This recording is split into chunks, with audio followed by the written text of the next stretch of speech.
This video is looking at ARFID in older children, age 8 and above, and teenagers, and things to help as a parent or teacher or as someone with ARFID yourself. What ARFID stands for? ARFID stands for Avoidant, Restrictive, Food, Intake, Disorder.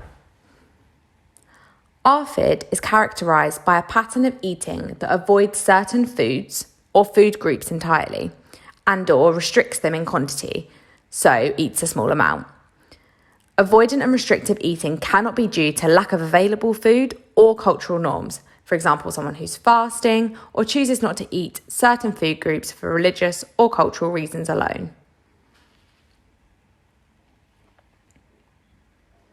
For some children and adults, sensory processing does not occur as it should.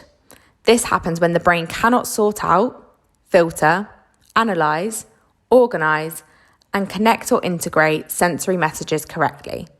Sensory processing difficulties are most common in people with autism or developmental trauma.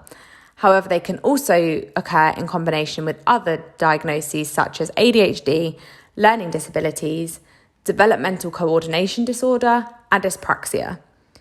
Sensory processing difficulties can occur in isolation though. A person with sensory processing difficulties finds it difficult to process and act upon information received through the senses, which creates challenges in performing countless everyday tasks, focusing in this video on how this can create a difficulty with eating new foods. So we have 5 main senses: taste, smell, sight, hearing, and touch. But we also have 3 invisible senses: proprioception, our awareness of our body; interoception, our internal sensations; and vestibular, our movement and our balance. Sometimes we seek information to make us feel better, for example, a cuddle. Sometimes we retreat from sensory information if it makes us feel overwhelmed, like a very loud noise. A lot goes on beyond the surface with central nervous systems and brain functions integrating these senses. If there are issues with any of our sensory systems, it can be hard to engage in higher level skills or everyday tasks, such as eating. Hence why it is so important to consider sensory processing with ARFID.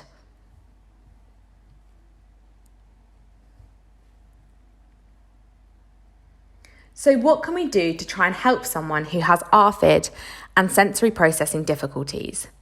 Step 1, identify sensory triggers and sensitivities. Step 2, try and create a sensory routine before mealtimes to help the young person to be in the most calm, alert state during mealtimes. This should help them stay seated for longer and cope with the sensory experience of mealtimes. So first, do a few minutes of alerting activities. You can see on screen some examples of marching, jumping jacks, jumping on a mini trampoline, or opening your mouth wide. Then do a few minutes of calming activities. Maybe hug them for 10 seconds, hold your hands in a prayer position, or rock on a rocking chair. How is ARFID different to other eating disorders? ARFID isn't affected by a person's beliefs about the size and shape of their body. Someone with ARFID doesn't restrict their food or food intake for the specific purpose of losing weight. ARFID doesn't feature some of the other behaviours that can be associated with anorexia, bulimia, such as over-exercising. So some key points. This video will focus on managing the stress associated with foods in children with ARFID. Motivation is key to moving on, and this is particularly important, but also more likely in older children. It is most effective to use a stepped approach, which means only using one intervention at a time, and allowing preferred foods is always the number 1 priority.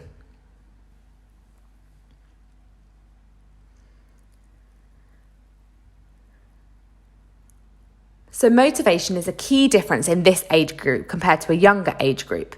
It's really important that an older child has motivation for change.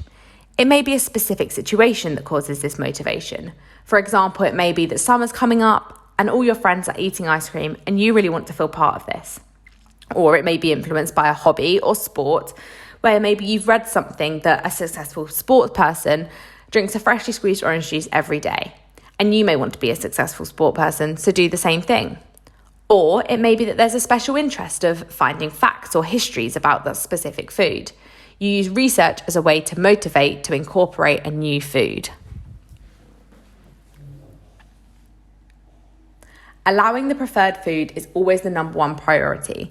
But by allowing these, it enables maintenance of growth, health, and nutrition, as it means there will always be something eaten, even if it's not a new food. Preferred foods should be allowed in every single meal. If you're worried about the nutrient density in your or your child's diet, when you're only consuming preferred foods, it may be appropriate to introduce multivitamins, or may even discuss with a dietitian about introducing supplements, but these must be prescribed.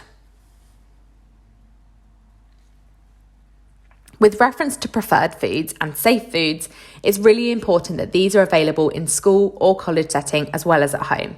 This may mean providing a packed lunch and making staff aware of eating preferences, such as preferred locations. For someone with ARFID, they may find it difficult to recognise their hunger cues. Therefore, it could be helpful to use a technique called mindfulness for appetite. Mindfulness for appetite. Firstly, you do a body scan. There's a link here on screen for a YouTube video on how you do this. You then notice and describe sensations. For example, you might feel a rumble in your tummy, and then you relate these to hunger so you can form association. You should schedule a regular and consistent time to eat. This can be beneficial not only for promoting a regular time to become hungry and therefore setting a routine, but also in reducing the uncertainty and anxiety around meal times. This also gives a regular eating opportunity even if clear hunger cues are not present.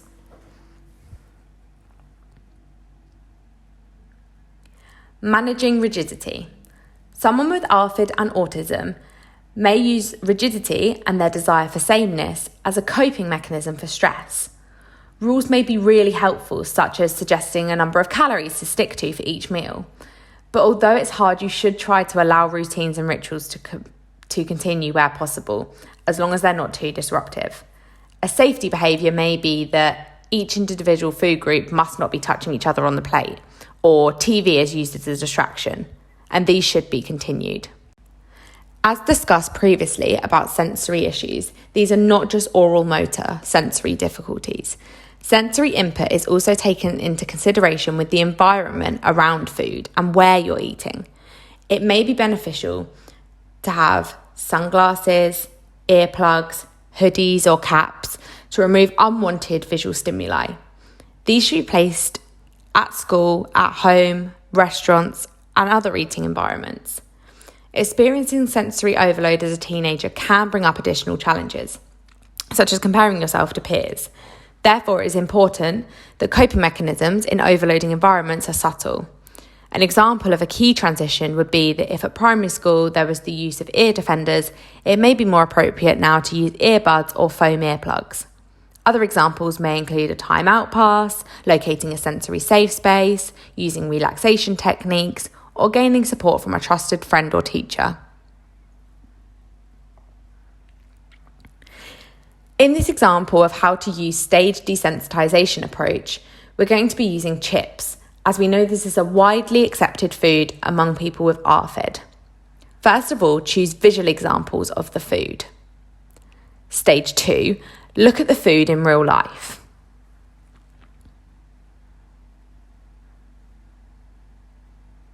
Stage 3, buy the food. Stage 4, prepare and cook the food. Stage 5, smell the food. Stage 6, touch and handle the food.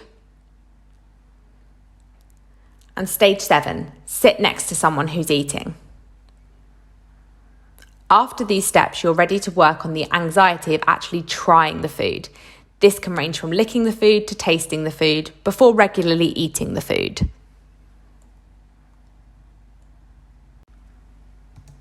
The 7 steps just shown can be further divided into many more steps, and here's just an example of these. On average, it takes 20 steps to eating a new food. For someone with autism, this would increase to 40 to 60 steps. And for a problem or picky eater, this is on average 32 steps.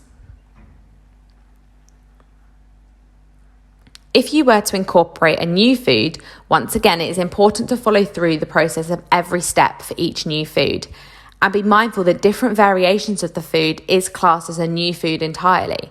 For example, a chicken breast that was accepted would be a completely different food to a chicken nugget, which would again be a completely different food to a chicken goujons. It is important when thinking about incorporating a new food to consider the shape, texture, temperature, packaging, and any other distinguishing features. Also, concerning the earlier point of motivation, it's important for the young person with ARFID to take lead on this process of choosing a new food.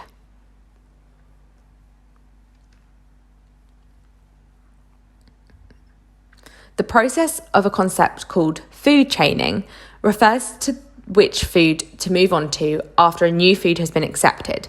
For example, if chips have been accepted, moving on to sweet potato. Food chaining is a way of taking a food which is liked and accepted by your child and slowly adding subtle variations to this food to allow your child to make the bridge to new foods. The idea behind food chaining is that you start with a food your child already likes and accepts and look for links between this food and the new food you're going to offer.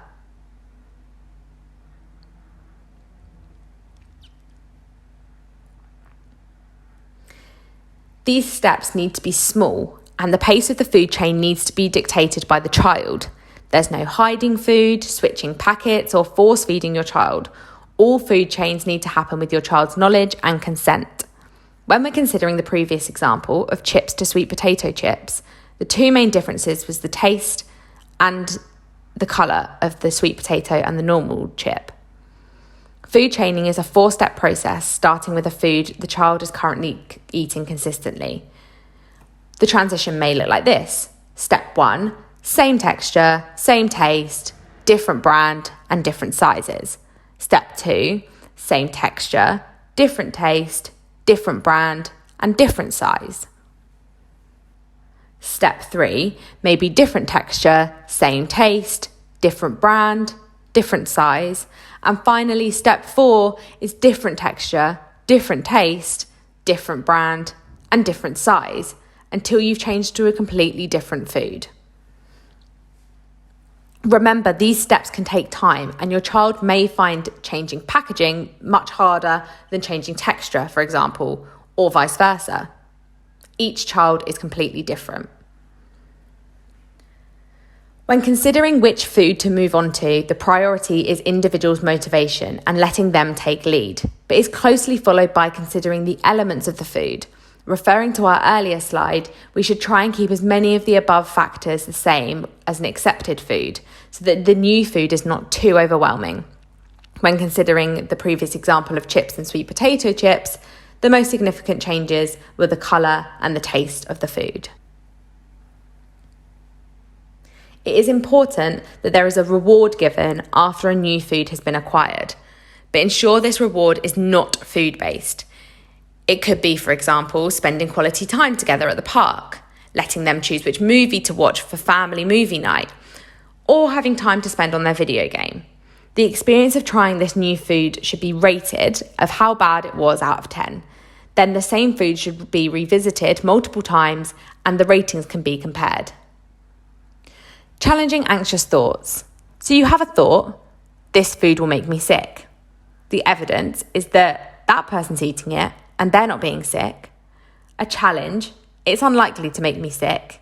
And a positive, I can spit it out if I want and I may enjoy it. This is a technique called challenging anxious thoughts, and it can be really effective in older children and is one of the key differences with older and younger children. Thought challenging can be really difficult, especially with someone with autism. So you can try asking them questions like, What's the worst that will happen? And follow this with questions like, what's so bad about that? This is one very brief example of thought challenging and how it can be used. But if this technique does look helpful, please do seek further advice on how to implement this. It can be really helpful to try relaxation techniques before trying a new food. Here are some examples. Deep breathing. There's loads of YouTube videos on this if you're not sure how to do it. Visualizing you're in a happy place. Try not to use examples such as playing video games as your happy place because they're often not very relaxing. And muscle relaxation. Here, tense an item of your body, hold for between 5 and 10 seconds, and then release. There are specialist feeding teams within the NHS and outside agencies who provide support and treatment. If you're concerned or wish to be referred to a specialist feeding team, please speak to your GP and do not suffer in silence. Remember, it's always better to ask for help sooner rather than later. Here are some websites that you could follow that you may find useful.